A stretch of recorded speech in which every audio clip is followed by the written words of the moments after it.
மல்லபுரம் என்றழைக்கப்படும் மகாபலிபுரம் வரலாற்று சிறப்புமிக்க ஊராகும். பல்லவர்களின் காலத்தில் இது முக்கிய துறைமுகமாக விளங்கியது. இங்குள்ள குடைவரை கோயில்களும் சிற்பங்களும் பார்ப்பதற்கு மிகவும் அழகாகவும் அதிசயமாகவும் காணப்படுகின்றன. மாமல்லபுரம் என்ற இந்த பழைய துறைமுகத்தை 7ஆம் நூற்றாண்டில் பல்லவ பேரரசர் மகேந்திரவர்மன் உருவாக்கினார். முதலாம் நரசிம்மவர்ம மாமல்லன் நினைவாக இக்கடற்கரை நகரம் மாமல்லபுரம் என்று அழைக்கப்பட்டது. இதுவே இப்பொழுது மருவி மகாபலிபுரம் என்று அழைக்கப்படுகிறது. இங்கு கடற்கரையில் முன்பொரு காலத்தில் 7 கோயில்கள் இருந்ததாக ஐரோப்பிய மாலுமிகள் குறிப்பிடுகிறார்கள். இப்பொழுது கடற்கரையில் ஒரே ஒரு கற்கோயில் மட்டும் கம்பீரமாக நிற்கிறது. மகாபலிபுரத்தில் பல அழகிய கலைநயமிக்க சிற்பங்கள் காணப்படுகின்றன.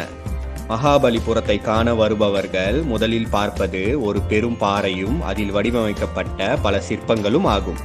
இந்த சிற்பங்கள் கொண்ட பாறையை அர்ஜுன